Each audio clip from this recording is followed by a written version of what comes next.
You told this child that you was going to go and meet him. That wasn't because Stephen will be at work. At 1 o'clock, you said that you was going to go and meet him at quarter to. If we could, I don't know, trains, etc. Yeah, et you see, I don't know. But wait, here's the slippery thing. You said you had no intention, but now you concede that actually, yeah, I might have been planning to take this child to meet Stephen. So you admit that that's what you were trying to do. I don't know his age. You know his age accurately. This child regularly. If I knew his actual age, this and child. I don't know that, then I wouldn't do anything. Obviously. This child regularly told you that they were at school and they were doing school-related activities. Yeah, but that's not the same as knowing age. I have never. Brilliant, that, innit? Ladies and gents, how you doing? So I did cover this briefly on my live stream on Saturday, but we have to talk about it because this is going to run on for weeks. There's loads of good stuff being uncovered in the last couple of days, and I feel like it warrants a mention. First things first, Owen Jones is obviously asking for calm, isn't he? Yeah, do you remember Owen Jones who said this about Hugh Edwards? The Sun is trying to gaslight us. They spread the false allegation that Hugh Edwards could have purchased underage sexual photos. The consequence? Social media is still full of people spreading this false defamatory claim.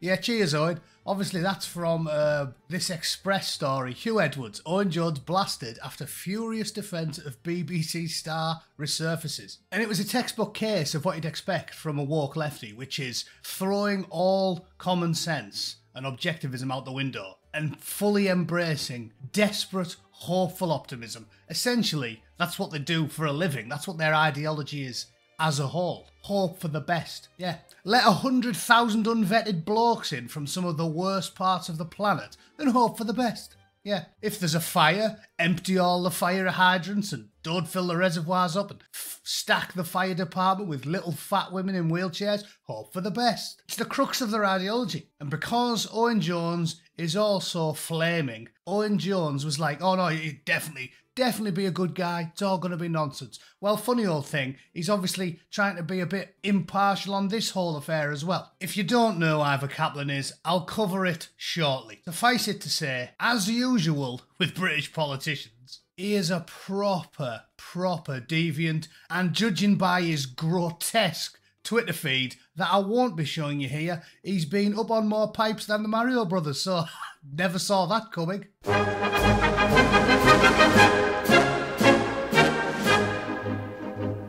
Right then, who is Ivor Kaplan? I'm sure some of the people that watch from abroad don't know, so I'll cover that quickly. Ivor Kaplan is, or was, a high-ranking politician, and he was actually the defence minister. In 1991, he was elected to Hove Borough Council. He led the successful campaign to win control of the council and become the leader, and then he was elected to the Brighton Hove Council in 96, and his parliamentary career went from there. He was described as being from the centrist wing of the Labour Party, and guess what? Like all of the scum, he was a prominent supporter of the 2003 invasion of Iraq, and refused to accept a petition from constituents against the invasion. Very democratic. So he's not a small fry politician, he's quite well known, and obviously now he's even more well known because he's got a penchant for underage boys, like so many. I mean, he's in good company, isn't he, in the Houses of Parliament. They do stick together. Now, the reason the story's funny and it's got legs is because, well, first things first, I was staggered when I started looking into this. When you go on X and have a look at Owen Jones's posts, I noticed something funny, which is a bloke responding to them whose name rang a bell. There's Owen Jones asking for calm luck. The big questions about Ivor Kaplan are who knew what when, and what action did they take? Bill Kirkbride responded, who knew what? He's just a horny gay man who wanted a sexual encounter. Is he a monster? Remember that name, right? Remember that name. First of all, strange how Owen's being all reasonable and considerate and calling for calm when he doesn't do that if you're talking about something Douglas Murray said, his nemesis. He doesn't do that when you're talking about Palestinians. He doesn't do that when you're talking about immigration or climate change or anything else that the woke are all over, like white on rice. The second it gets mentioned, in a public space. But the bloke Bill Kirkbride who responded, I remembered his name from this BBC story in 2022. Ex-councillor William Kirkbride jailed for child sex offences. Well, I'm glad he's a prolific poster online, aren't you? And yes, that is indeed a fat geggy bloke with a daft goatee, just like the one in this post.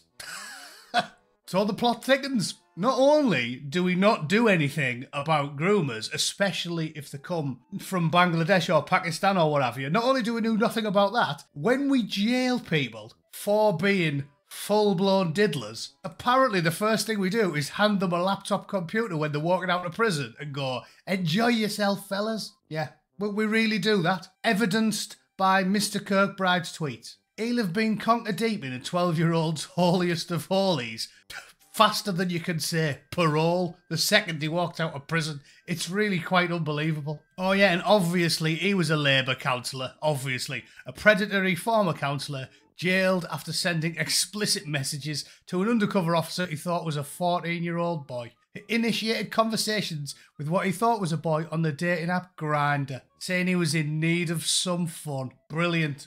And obviously they all defended Hugh Edwards, didn't they? They all asked for calm and said we were being defamatory. And the next thing, well, frankly, after monitoring that whole affair for my YouTube channel, I am sick of looking at his little pink bum cheeks, Hugh Edwards.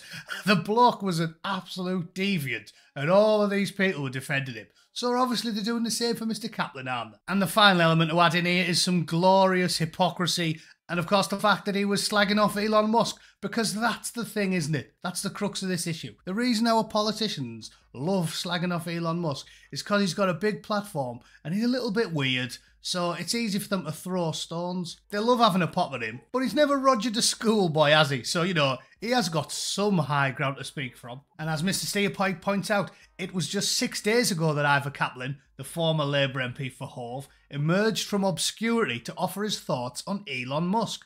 Tony Blair's former defence minister went on GB News last Sunday to offer his thoughts on the Tesla billionaire's tweets about Keir Starmer and Jess Phillips. Such posts, Kaplan declared, were not acceptable, and it would be even more unacceptable if he was to become a serious and senior member of the Trump administration. Well, as usual, I'm going to have to side with common sense and say that a bloke giving his opinions is perfectly acceptable. Definitely. And you know what's not acceptable? Bouncing on a child's shitbox. That's what I think's unacceptable, but I'm weird like that. I'm weird like that. Because think about this logically. What has Elon Musk actually done? All Elon Musk has done, seriously, I'm not underplaying it at all he's done is give his opinions. He still hasn't given any money to any British political party. He hasn't interfered in our democracy. He hasn't started a petition. He hasn't lobbied Parliament. He's done nothing. He's just got an opinion, same as me. The only thing he's done differently to me, because none of his business dealings are relevant, the fact that he owns X is irrelevant. All he's done differently to you and I is be rich and have the most followers. He's just given us opinions. For weeks he's been giving us his opinions. He's given us opinions on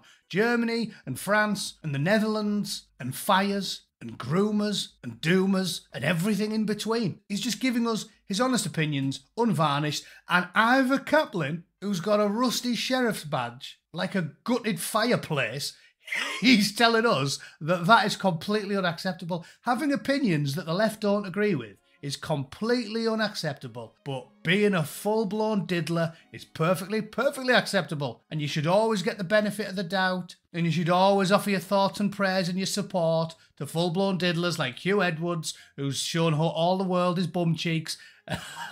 You've got to be living in cloud cuckoo land to think anything these people say is reasonable. Oh, and obviously, the cherry on top of all of this, Kaplan was born in Brighton into a family of 4 B2s and educated at the independent King Edward School. Amazing. So now we've got all of the obvious going on about that on Twitter as if to say, oh, well, he happens to be one of them. Why aren't you talking about his religion? You can't move for those posts on X. I think I responded to one. Oh, here he is, yeah, dilly dilly. No one would describe Labour's Ivor Kaplan as a 4B2 diddler or a Zion diddler, so why is it appropriate and acceptable when the suspect or the criminal is a regular at Allen's world-famous snack bar? Well, I'll tell you why, Dilly. I'll tell you why, mate. Richard Dawkins made this point eloquently. It's because, like suicide bombers or ISIS fanatics smashing statues, your faith motivates you. The hadith and, I don't want to say that word, that'll probably get me flagged as well. The Q word. There's not many books start with Q.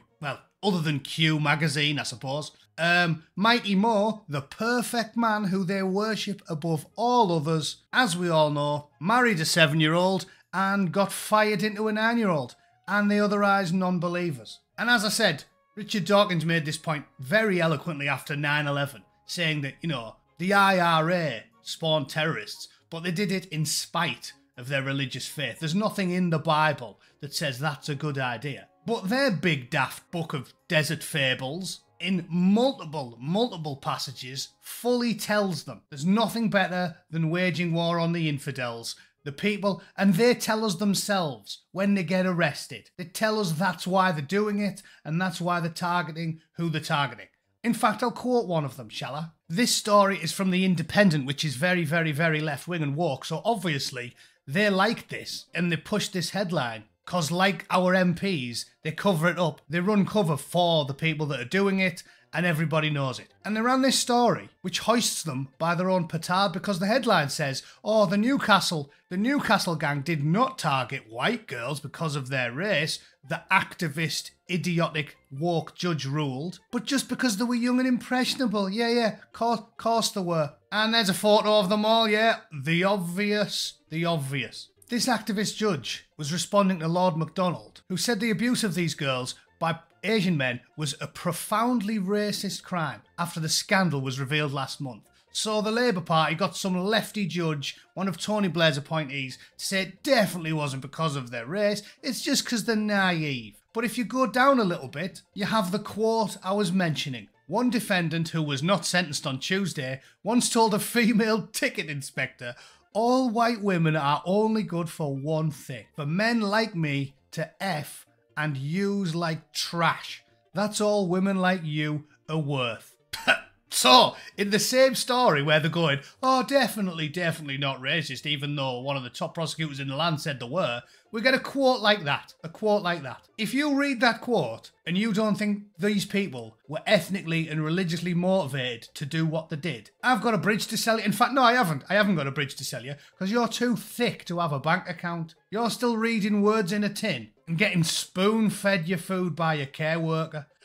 That's you. Thick as whale spunk. But that's going to have to do me for the day. Went down the rabbit hole there, didn't I? Brilliant story. That's got legs. I'm sure we'll be reading about Ivor, his many defenders, and the legions of diddler MPs willing to support him. Okay, that's me for the day. I hope you enjoyed yourselves, and I'll see you all tomorrow. Toodle pip. Cheers.